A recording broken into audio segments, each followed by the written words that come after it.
Hello guys, Prince classes के online channel पर आप सभी का हार्दिक स्वागत एवं अभिनंदन।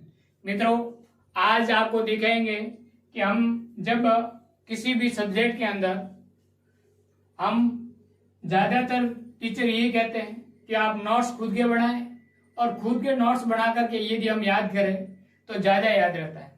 तो मित्रों, इसके बारे में आज बात करेंगे और छोटा सा वीडियो बनाएंगे कि हम खुद अपने आप में किस प्रकार से नोट्स बनाने चाहिए ताकि एग्जाम की दृष्टि से बहुत इंपॉर्टेंट हो। और हमें उस ऐसे नोट्स होने चाहिए जिसके अंदर संपूर्ण जानकारी आ जाए, लेकिन रिवीजन करने के लिए बहुत कम टाइम लगे। तो इसके बारे में आज छोटा सा वीडियो है। अच्छा लगे तो लाइक शेयर सब्सक्राइब जरूर करें चैनल को। और हम बात करते हैं कि हमें नोट्स किस प्रकार से बनाना चाहिए। हम एक टॉपिक लेते हैं, टॉपिक का नाम है राजस्थान की भौगोलिक स्थिति। राजस्थान की भौगोलिक स्थिति के बारे में आज अध्ययन करेंगे और नोट्स कैसे बनाएंगे इसके बारे में भी हम आपको बताएंगे। मित्रों देखो, हमने सबसे पहले 3-4 कॉलम बना दी। पहला कॉलम, दूसरा, तीसरा और चौथा। पहला, दूसरा और 4 कॉलम आपको बनाए हैं। सबसे पहले इन 4 कॉलम में आपको इस राजस्थान की भौगोलिक स्थिति के बारे में पूरा विवरण मिल जाएगा, लेकिन पढ़ने में आपको बहुत कम टाइम लगेगा। किस प्रकार से वो देखो। जब अपने आप कॉपी के अंदर आप किसी भी का मानचित्र बनाएं तो पूरा मानचित्र आपको नहीं आता हो, कोई बात नहीं, उसका एक रफ डायग्राम बना दें। क्या बना दे? रफ डायग्राम बना सकते हैं, क्योंकि हमें ही पढ़ना है एग्जाम में, हमें उनको उस कॉपी को हमें पढ़ना है, तो हम कैसे भी अपने हिसाब से डायग्राम बना सकते हैं ताकि एग्जाम की दृष्टि से वो बहुत उपयोगी हो। मित्रों देखते हैं, सबसे पहले हम बात करते हैं राजस्थान की भौगोलिक स्थिति। उसके बाद में अक्षांश और देशांतर की बात करेंगे। तो सबसे जो अक्षांश है, राजस्थान की अक्षांश की बात करें तो ये कहां से शुरू होती है? 30 डिग्री 0-3 मिनट उत्तरी अक्षांश से शुरू होती है और कहां तक पहुंचती है? 30 डिग्री 12 मिनट तक। यानी राजस्थान की जो अक्षांश की स्थिति है वो 30 डिग्री 3 से 30 डिग्री 12 मिनट तक है। और आपको क्या लिखना? उत्तरी अक्षांश। उत्तरी अक्षांश मतलब राजस्थान का उत्तरी बिंदु है वो कहां पर है? 30 डिग्री 12 मिनट। दक्षिणी बिंदु है वो कहां पर है? 30 डिग्री 03 मिनट पर। अब हम बात करेंगे दक्षिण के अंदर जो जिला है उसका नाम क्या है? बांसवाड़ा। क्या जिला का नाम क्या है? बांसवाड़ा। गांव का नाम क्या है? बोरकुंडा। गांव का नाम क्या है? बोरकुंडा। उसके बाद में बात करेंगे उत्तर के अंदर उत्तरी बिंदु पर जिला कौन सा है? श्री गंगानगर। और जिला कौन सा है? श्री गंगानगर। और गांव कौन सा है? कोणा गांव। गांव कौन सा है? कोणा गांव।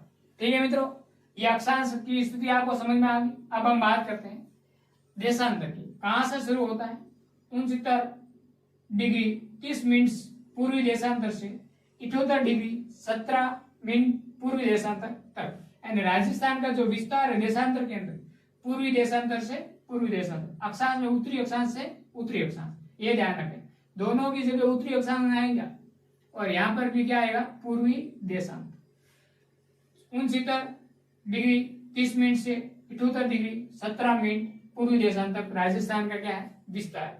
यहां तक समझ में मित्रों आ गए हो। अब हम बात करते हैं जो पूर्वी बिंदु है उसके अंदर जिला कौन सा है? पूर्वी बिंदु किस जिले में है? तो धौलपुर जिले की। यदि गांव पूछे तो क्या कहोगे? सिलावट। कौन सा गांव है? सिलावट गांव। पश्चिमी बिंदु पूछे तो जिला कौन सा है? जैसलमेर। जैसलमेर जिला। और गांव कौन सा है? कटरा गांव। गांव कौन सा है? कटरा गांव। यहां तक आपको समझ में आ गया होगा। अब मित्रों यहां ध्यान दें कि उत्तरी बिंदु जिला श्री गंगानगर सभी को याद है, दक्षिणी बिंदु जिला बांसवाड़ा सभी को याद है, पूर्व में जिला कौन सा है? धौलपुर, और पश्चिम में जिला कौन सा है? जैसलमेर। अब हम बात करते हैं कि इसमें गांव को कैसे याद करें। गांव को कैसे याद? मित्रों छोटी ट्रिक्स है, या फिर आप समझ सकते हैं इसको किस प्रकार से हमें याद रखना है। कोणा। कोणा यानी कोणा को ऐसे पढ़ो कोण। कोणा को क्या पढ़ो? कोण। क्या पढ़ो मित्रों? कोण। कौन से याद रह जाएगा? कोण। कोण कट रहा, कौन कट रहा मतलब किसने काटा, कट रहा का मतलब काटा, कौन काटा तो बोरगुंडा, कौन काटा बोरगुंडा। अब जब काटा ही है तो उसको वापस क्या करना पड़ेगा, सिलेगा। समझ में आ गई। कौन काटा, कौन काटा बोरगुंडा, कौन काटा बोरगुंडा। अब जब काट दिया है तो वापस उसको क्या करना पड़ेगा, सिलना पड़ेगा, सिलना पड़ेगा। बात समझ में आ गई। कौन एंड कोणा गांव, काटा एंड कटरा गांव, बोरगुंडा मतलब बोरगुंडा। अब उसको वापस सिल दो, इसका मतलब सिलावन गांव। कौन काटा बोरगुंडा, सिलावन, उसको वापस सिल दो। यहां तक आपको समझ में आ गया होगा, ये आपको ध्यान रखना होगा। अब मित्रों आपको क्या होता है, इन दोनों अक्षांशों के बीच में अंतर पूछ सकते हैं। अक्षांश के अंदर आपको क्या पूछे, अंतर। अक्षांशों में अंतर पूछ सकते हैं, देशांतरों में अंतर पूछ सकता है। देशांतर में क्या पूछ सकता है, अक्षांश, यानी अक्षांश और देशांतरी विस्तार पूछ सकते हैं। कैसे क्या करो वो देखो। इसमें से घटा दो 30 डिग्री 12 मिनट में से आपको घटाना है 30 डिग्री 03। तो मित्रों ये हो जाएगा 7 डिग्री 09 मिनट। ठीक है। उसके बाद में क्या करना है, इसमें से घटा दो ये 78 डिग्री 17 मिनट में से आपको घटाना है 69 डिग्री 30 मिनट। ये ध्यान रखना। तो यहां मित्रों कितना आ जाएगा, ये आपको ध्यान रखना होगा।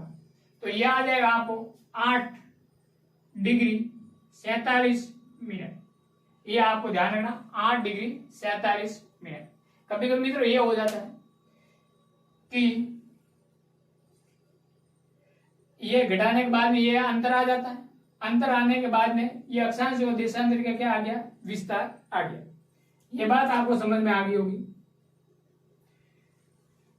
अब आपको यहाँ कंफ्यूज हो रहा होगा, सर 17 में से 30 गए तो ये 47 कैसे रहेगा। या एक मिनट लोगे, 1 मिनट में कितनी, 1 डिग्री लोगे पूरा का पूरा, और 1 डिग्री के अंदर कितना होता है 60 मिनट। 60 के अंदर कितना जोड़ोगे 17, 60 और 17 कितना हो गया मित्रों 77 में से कितना घटाना 30, तो ये कितना आ जाएगा 47। ये आपको ध्यान रखना होगा, क्योंकि 1 डिग्री बराबर 60 मिनट होता है। 1 डिग्री इधर लोगे मतलब 60 मिनट लोगे।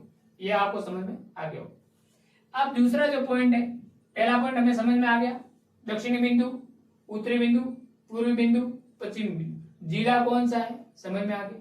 गांव कैसे रखो, कौन कटरा बोरकुंडा, कौन काटा बोरकुंडा काटा। अब बोरकुंडा काटा है तो उसको वापस क्या करो, सिल दो। और इन दोनों का अंतर भी आपको क्या रखना है, ध्यान रखना है। नेक्स्ट हम बात करेंगे दूसरे।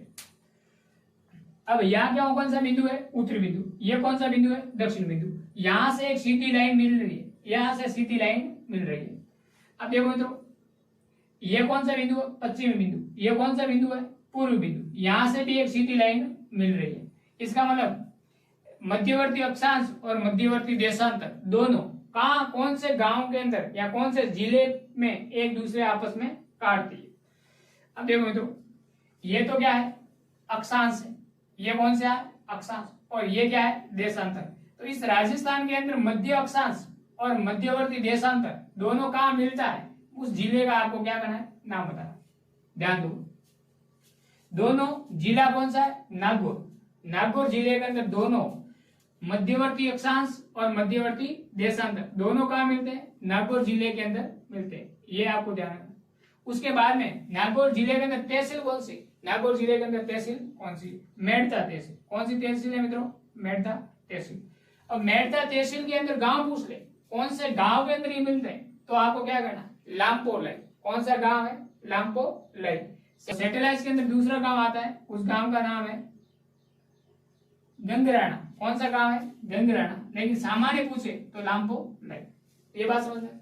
अब देखो सवाल ये आ सकता है कि उत्तरी बिंदु दक्षिणी बिंदु को मिलाने वाली मध्यवर्ती देशांतर कौन सी है, या पूर्वी बिंदु पश्चिमी बिंदु को मिलाने वाली कौन सी, मिलाने वाली मध्यवर्ती अक्षांश कौन सी है। तो यहां देखो मित्रों, मध्यवर्ती अक्षांश की बात कर रहे हैं, और मध्यवर्ती अक्षांश है कौन सी, मध्यवर्ती अक्षांश है कौन सी? अक्षांश आरडी, राजस्थान के मध्य से गुजरने वाली अक्षांश, और ये अक्षांश कौन सी है और किस किस जिले से गुजर रही है, इस बारे में हमें क्या करना है, ज्ञान करना है।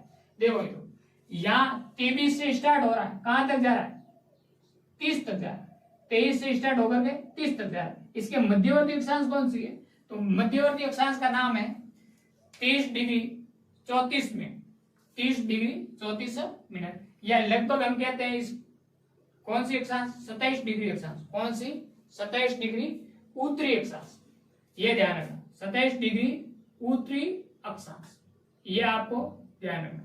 ये बात समझ में आ गई, मध्यवर्ती अक्षांश कौन सी है, ये बात समझ में आ गई होगी। अब मित्रों सवाल ये नहीं आता है कि मध्यवर्ती अक्षांश कौन सी है, ये पहले आते थे, अब तो ये आने शुरू हो गए कि मध्यवर्ती अक्षांश कितने जिलों से गुजर रही है या कौन कौन से जिलों से गुजर रही है, ऐसे सवाल पूछे जाते हैं।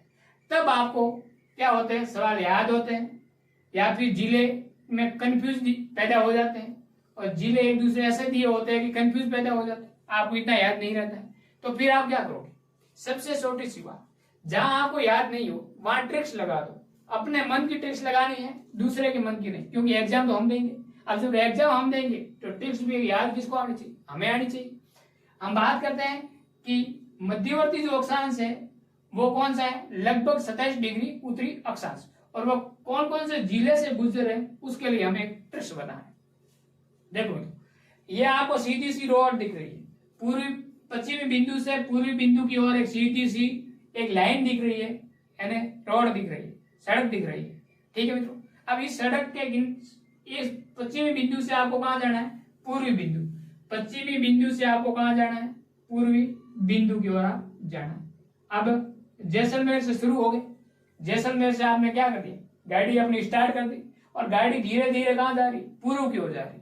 तो जैसे गाड़ी पश्चिम से पूर्व की ओर जा रही, जैसलमेर में दोहरे बहुत है, टीले बहुत है। अब टीले में क्या होता है, एक पानी का तालाब आता है, और पानी के तालाब के अंदर गाड़ी चली जाती है, मतलब दोहरे से जैसे ही गाड़ी नीचे आ रही थी तो एक तालाब था, नाडी थी, उस नाडी के अंदर कहां चली गई, गाड़ी चली गई। जैसे उस नाडी के अंदर गाड़ी चली गई तो फिर आपको अकेले हो ड्राइवर, साथ में कोई दूसरा है नहीं ताकि उसको धक्का देकर बाहर निकाल सके, तो आप अकेले हैं, पूर्व बिंदु से पश्चिम बिंदु की ओर जा रहे हैं। जैसलमेर से आपने शुरू किया, आपके पास कौन सी गाड़ी है, जीप है, कौन सी गाड़ी है, जीप है, और यहाँ धीरे धीरे आप नीचे दोहरे से टीले से नीचे उतर रहे। अब उसके बाद में क्या होगा, जैसे टीले से आप नीचे उतरे और जैसे समतल भूमि में आपने स्पीड बढ़ाई, आगे एक नाड़ी आ गई, तालाब आके छोटा सा, उसके अंदर गाड़ी गिर गई। अब गाड़ी गिरने के बाद में क्या होता है, आप अकेले हो, क्या करो, आप करोगे हे भगवान ये क्या कर दिया, मतलब हे भगवान क्या कर दिया। अब आप भगवान के नाम लोगे, क्या करोगे, भगवान का नाम लोगे। तो ये ट्रिक्स किस प्रकार से याद करनी है वो मित्रों मैं अभी आपको बता रहा। आपके पास क्या है, जीप है, कहां से शुरू हुआ, पश्चिम बिंदु से, कहां जा रहे हो, पूर्व बिंदु की ओर, मतलब इस मध्यवर्ती अक्षांश पे आप चल रहे हो। आपके पास वाहन कौन सा है, जीप, और बीच में क्या आ गई, नाड़ी, और नाड़ी के अंदर क्या चलेगी, जीप चलेगी। तो फिर आप क्या करोगे, जय हो, जय कहोगे, जय का मतलब भगवान की जय करोगे, और कितनी बार, 2 बार। तो भगवान की जय करनी है कितनी बार, 2 बार। बात समझ में आ गई होगी, छोटी सी ट्रिक्स है, समझ में आ गई। आप पश्चिम बिंदु से पूर्व बिंदु की ओर जा रही है, कौन सा वाहन लेके जा रहे हो, जीप लेके जा रहे हो, जिसमें क्या आ गई, नाड़ी, नाड़ी में जीप जाती है, आपने क्या, जय जय, और जय कितनी बार कह रहे हो, 2 बार। किसकी जय कह रहे हो, भगवान की जय। इतना ध्यान आ गया समझ में। अब देखो जीप, जी से क्या हो जाएगा, जैसलमेर, शुरू कहां से किया है, जैसलमेर से। फ से आ जाएगा फलोदी, कौन क्या आ जाएगा, फलोदी। जीप और कहां चली गई, नाड़ी के अंदर, नाड़ी का मतलब ना से आ जाएगा नागौर, क्या आ जाएगा मित्रों, नागौर। नाडी, डी से डिडवाना, डिडवाना, और डिडवाना के साथ में क्या आता, कुचामन, कुचामन, डिडवाना कुचामन। जय, जय का मतलब जयपुर, जय का मतलब जयपुर। 2 बार जय बोलनी है, कितनी बार, 2 बार, मतलब 2 सा। अब किसकी जय बोलनी है, भगवान की। अब भगवान के लिए भरतपुर, भरतपुर, ये बात आपको समझ में आ गई। अब देखो मध्यवर्ती अक्षांश कौन सी है, 27.5 डिग्री लगभग, और कहां से चल रही है? 1 जिला, 2 जिला, 3 जिला, 4 जिला, 5 जिला, 6 जिला, 7 जिला, 7 जिलों से गुजर रही है। पहला जिला कौन सा है? जैसलमेर। दूसरा कौन सा है? क्लोदी। तीसरा नागौर। चौथा डीडवाना कुचामन। पांचवा जयपुर। छठा दौसा और सातवां क्या हो जाएगा? भरतपुर। मतलब ये आपको ट्रिक समझ में आ गई है। आप पश्चिम बिंदु से पूर्व बिंदु की ओर जा रहे हैं, जीप लेके जा रहे हैं, बीच में नाड़ी आ गई, आपने जय बोलना प्रारंभ किया। जय कितनी बार बोली? 2 बार। किसकी बोली? भगवान की। बात समझ में आ गई? अब आगे हम बात करते हैं मध्यवर्ती देशांतर की। मध्यवर्ती देशांतर। मध्यवर्ती देशांतर कौन सा है? मध्यवर्ती देशांतर कौन सा है वो देखिए मित्रों। मध्यवर्ती देशांतर की बात करें तो 74 डिग्री पूर्व देशांतर। मध्यवर्ती जो देशांतर है वो कौन सा है? पूर्व 74 डिग्री पूर्वी देशांतर, मध्यवर्ती देशांतर। ये किस किस जिले से गुजर रहे ये आपको याद रखना है मित्रों। याद नहीं होता है, मैं कह रहा हूं रियल बात। हम जैसे जिले याद करते हैं बाद में कंफ्यूज पैदा हो जाता है किस किस जिले से गुजर रहा है, और जो 1-2 दिन भी याद रह जाता है तो उसके बाद में क्या होता है 10वें दिन पूछे कंफ्यूज पैदा हो जाता है। जैसलमेर याद रह जाएगा और भरतपुर याद रह सकता है, लेकिन 20 वाले जिले समझ में नहीं आते। याद हो गया होगा? क्या करना है? जीप लेके चले, बीच में क्या आ गई? नाड़ी। आपने जय बोली कितनी बार? 2 बार। किसकी? भगवान। बात समझ में? अब यहां बात करते हैं ये जिले कौन कौन से हैं और इसको किस प्रकार से याद करना। मित्रों आपको इस प्रकार से याद करना है कि एक गंगा नाम की औरत है। कौन है? गंगा नाम की औरत है। वो क्या करती है? उनके पति और इन गंगा के दोनों के अनबनी रहती है, अच्छा बनता नहीं है। तो वो धीरे धीरे क्या करती है? भगवान की पूजा शुरू कर देती है। भगवान की क्या करती? पूजा। और भगवान कौन से? हनुमान जी की पूजा शुरू कर देती है।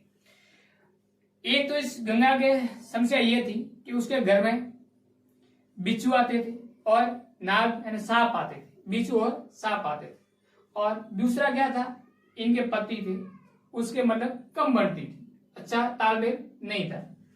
तो फिर क्या हुआ? ये जैसे भगवान की पूजा शुरू की उसके बाद में धीरे धीरे इस पति के और साथ इन दोनों के अच्छी बढ़ने लगी। और बढ़ने के बाद में इनके कामों में भी ये क्या करने लगे? सहयोग करने लगा। और उसके बाद में क्या हुआ इसकी हम पूरी ट्रिक्स आपको बताएंगे। देखो मित्रों, गंगा नाम की क्या औरत, वो पूजा किसकी करती है? हनुमान जी। अब हनुमान जी ने क्या कर दिया? इसके घर में जो बिच्छू थे, बिच्छू और नाग, उसको बंद कर दिया।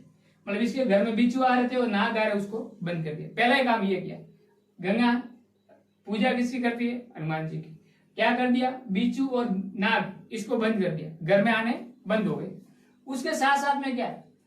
ब्याह का राज उदय हुआ। ब्याह का राज उदय हुआ मतलब इसकी जो शादी हो रखी थी उसका जो राज था, मतलब इनके पति के साथ में नहीं बन रही थी, उनका भी राज क्या हो गया? उदय हो गया। राज उदय हुआ। किसका राज? ब्याह का राज उदय हुआ। उसके बाद में क्या हुआ?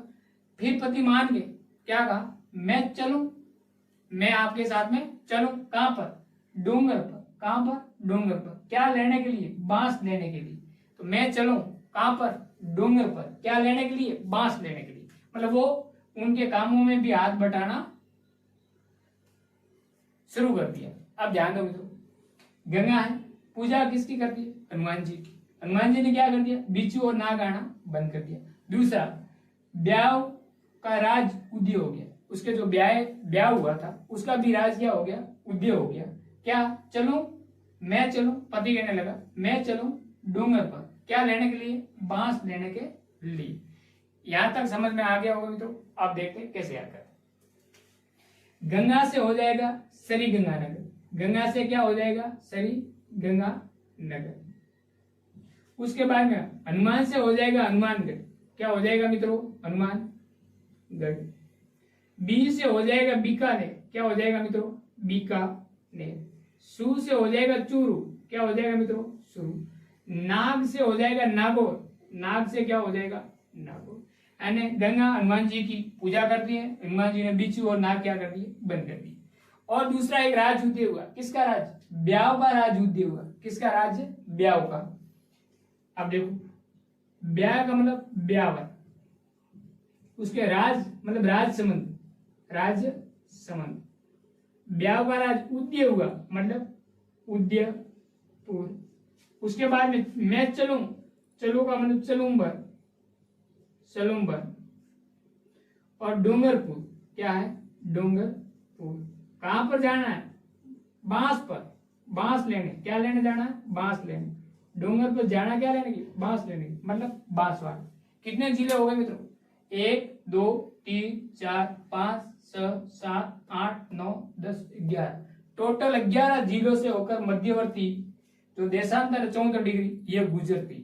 बात समझ में आ गई? दोनों टेक्स्ट कैसे लगी? गंगा है, हनुमान जी की पूजा करती है, उसके घर में क्या आना बंद हो गए? बिच्छू और नाग। और एक राज उदय हुआ। राज किसका? ब्याह का राज उदय हुआ। क्या था? उसके साथ में दोनों के नहीं बन रही थी, वो उदय हो गया, मतलब सही हो गया। मैं चलूं डोंगर पर, क्या लेने के लिए? बांस लेने। यहां तक आपको समझ में आ गया होगा। आगे हम बात करते हैं कर्क रेखा की। पहला काम तो हो गया कि उत्तर कहां से कहां तक जाना है, अक्षांश क्या है, इसकी देशांतर क्या है, इन दोनों में अंतर क्या है, गांव कौन सा है, ये समझ में आ गया। उसके बाद भी मध्यवर्ती अक्षांश कौन सी है, मध्यवर्ती देशांतर कौन सी है, किस किस जिले से गुजरी, ये समझ में आ गया। अब हम बात करते हैं 30.5 डिग्री उत्तरी अक्षांश रेखा की। 30.5 डिग्री उत्तरी अक्षांश आपको पता है ये 30 डिग्री 3 मिनट से शुरू हो रही और 30.5 डिग्री इसके ऊपर है, तो कर्क रेखा। उसको 30.5 डिग्री उत्तरी अक्षांश को क्या कहते हैं? कर्क रेखा। पहली बात, ये कितने जिलों से गुजर रही है सभी को पता है। कितने जिलों से? पहले बांसवाड़ा आता, बाद में डूंगरपुर आता, 2 जिलों से ये गुजर रही है। कौन से गांव? बांसवाड़ा में कौन सा गांव है और डूंगरपुर में ये कौन सा गांव? ये एक आता है। दूसरा, कितनी चलती है ये, इसकी लंबाई कितनी है राजस्थान के अंदर, ये सवाल आता है। एक ये आता है कि ऐसी नदी कौन सी है जो कर्क रेखा को 2 बार काटती है। कर्क रेखा को कितनी बार काटती है? 2 बार। वह नदी कौन सी है जो कर्क रेखा को कितनी बार काटती है? नदी जो 2 बार काटती है, 2 बार काटती है। नदी जो कर्क रेखा को 2 बार काटती है, इसको कर्क रेखा। ये भी आपको क्या करना? बताना। ध्यान दो, बांसवाड़ा में जब कर्क रेखा राजस्थान में प्रवेश किया तब कुशलता के साथ में प्रवेश किया। कैसे किया? कुशलता के साथ में प्रवेश किया कि आराम से जाएंगे, ठीक है। लेकिन राजस्थान में प्रवेश करके कितने किलोमीटर चली? 26 किलोमीटर। कितने किलोमीटर मित्रों? 26 किलोमीटर। ध्यान रहे, राजस्थान में कितने चली है? 26 किलोमीटर। और डूंगरपुर के अंदर, डूंगर के अंदर इसने क्या कर लिया? सीख ली, मतलब सीख लेकर बाहर निकल गई, विधेय लेकर क्या हो गया? बाहर निकल गई। तो बांसवाड़ा के अंदर कुशलता के साथ में कौन प्रवेश किया? कर्क रेखा। डूंगरपुर के अंदर विधेय ले ली। विधेय का मतलब सीख ले ली। सीख लेना का मतलब विधेय देना, हमारे मारवाड़ी में होता है। सीख लेना का मतलब विधेय देना। तो डूंगरपुर के अंदर सीख ली। तो यहां समझ में आ गया बांसवाड़ा जिला कौन सा? बांसवाड़ा। गांव कौन सा है? कुशलपुर। और डूंगरपुर जिला और गांव कौन सा है? सीख ली। तो कुशलता के साथ में प्रवेश किया डूंगरपुर के साथ। डूंगरपुर के अंदर इसने क्या कर लिया? सीख लिया, मतलब विदाई ले ली। अब ये हो गया, कितनी चली? 26 किलोमीटर। अब ध्यान रहे, नदी जो 2 बार काटता है, कौन सी नदी जो कर्क रेखा को 2 बार काटती है? तो ध्यान रखें, मई नदी।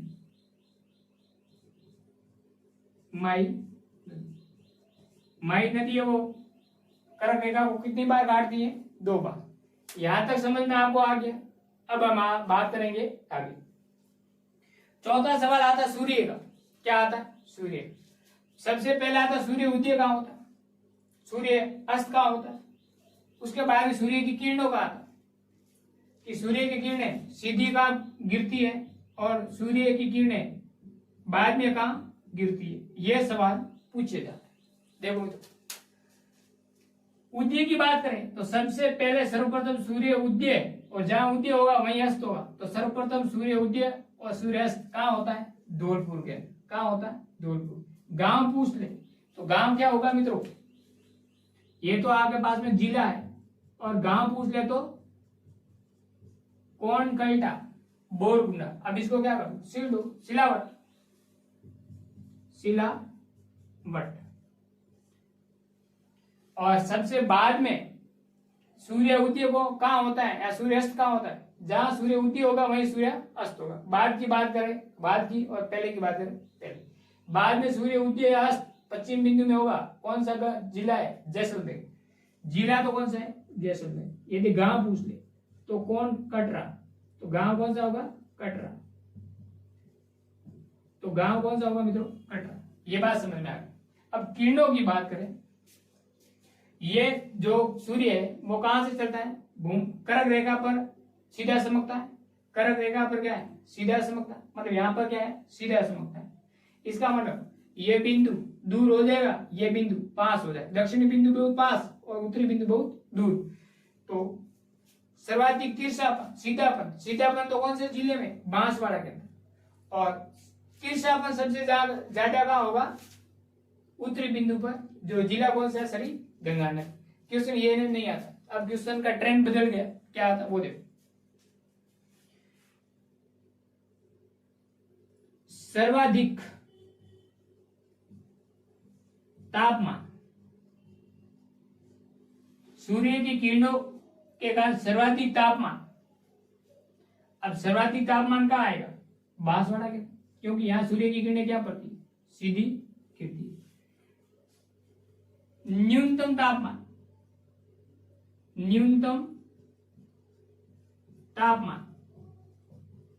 अब न्यूनतम तापमान कहाँ होगा? जहां सूर्य की किरणें तिरछी गिरती है। तिरछी कहाँ गिरती? गंगानगर में। तो तापमान क्या हो जाएगा? न्यूनतम। सीधी कहाँ गिरती? बांसवाड़ा के अंदर। तापमान क्या हो जाएगा? ज्यादा। ये भी आपको याद रखना हो। इस प्रकार से पढ़ोगे तो मित्रों पूरा समझ में आ जाएगा। और आगे भी आप ऐसे नोट्स बनाओगे तो तुरंत रिवीजन हो जाएगा। अब देखो, पढ़ने के बाद में कुछ समझेंगे।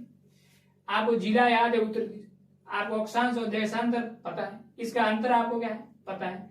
अब देशांतर में नाम बड़ा है तो अंतर ज्यादा होगा, इसमें नाम छोटा है अक्षांश तो इसका अंतर छोटा होगा। तो छोटा अंतर कौन सा है और बड़ा अंतर कौन सा है, ये आपको ध्यान रखना। बाकी निकाल सकते हो घटा करके आप आंसर से निकाल सकते हो। उसके बाद में आपको क्या करना है? मध्यवर्ती अक्षांश कौन दी है और मध्यवर्ती देशांतर कौन सी? मध्यवर्ती देशांतर और मध्यवर्ती अक्षांश किस किस जिले से गुजर रही है, ये समझ में आ गया। ट्रिक्स मैंने बता दी है। जीभ नाड़ी के अंदर चली। फिर आपने जय बोली कितनी बार? 2 बार। किसकी? भगवान। गंगा किसकी पूजा करती है? भगवान की। बिच्छू और नाग आना बंद हो गए। और एक राज भूल गया। किसका राज? ब्याह का राज उदय हो गया। ब्याह का राज उदय हो गया।